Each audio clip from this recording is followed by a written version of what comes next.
Roughly 65% of the population are visual learners.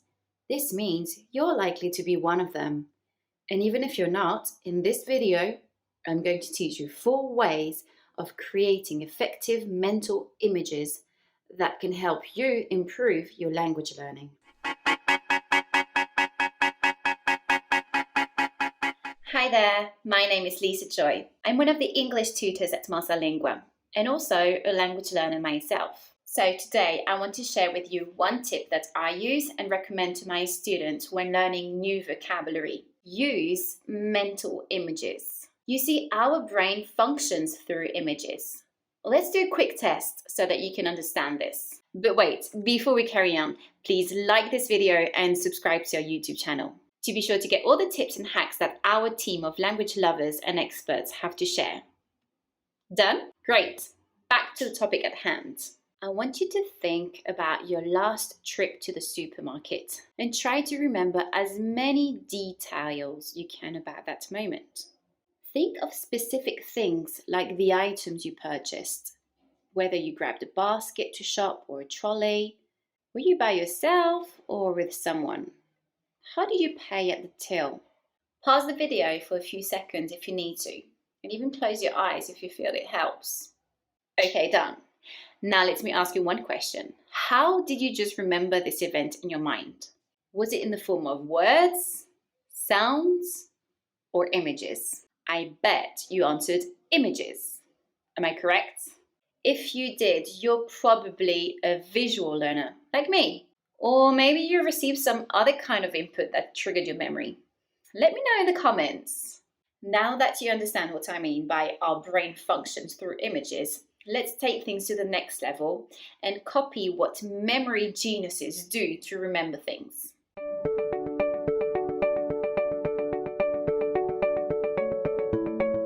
In the language learning domain, a trick that helps you to learn new phrases or vocabulary faster and more effectively is to associate these with mental images. For example, if you have to remember the French word soleil, you would increase the chances of remembering it if you associate the word with a mental representation of the sun. Would this always work? Maybe not, because it might be too common. Fortunately, creating mental images that really work is not that complicated. I'm going to teach you how. You just have to make sure those you create have one or more of those 4 characteristics. 1. Exaggeration. 2. Unusual association. 3. Movement. 4. Emotional implication. Let's go through each one of them so that you can understand this better and start applying it right away with your own language learning. Exaggeration. A good mental image must be exaggerated, meaning it must have dimensions and proportions that don't comply with those that you're used to. For example, if you want to memorize the word pied, foot in French, you can think of a man with one foot that's much larger than the other. Or if you want to learn the word unghia, nail in Italian, imagine a woman whose nails are so long they touch the ground. It's hard to forget these type of images. Unusual association. To memorize the word book, think of a cat reading a book, holding it open between his paws. Or think of aliens wearing eyeglasses to remember the word glasses in Italian. I strongly recommend that you try this technique and think of it like a game. It can be really fun.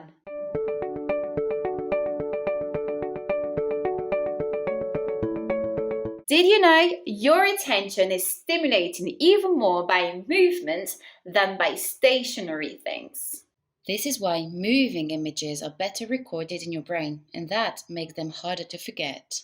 If you have to remember the word coche, car in Spanish, it's best to imagine a moving car. Or if you have to remember the word pierre, that's stone in French, imagine a stone that's constantly moving and rolling. A rolling stone. Emotional implication. Emotions play a very important role in your memory. As you might have already realized, it's extremely difficult to forget places linked with an intense experience or associated with moments of happiness or sadness.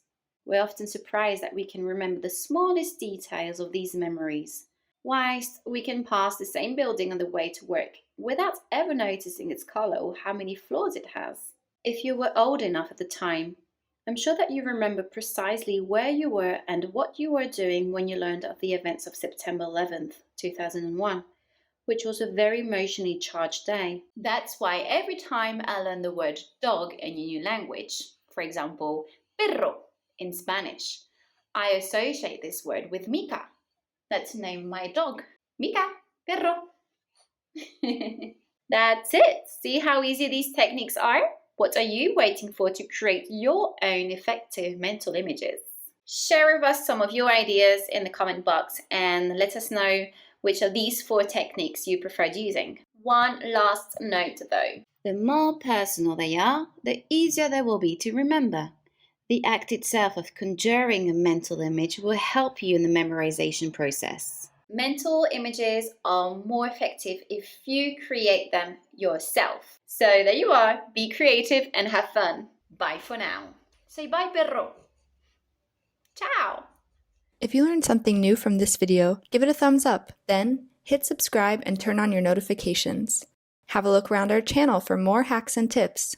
And if you're watching on another social media platform, like or follow our page. See you next time.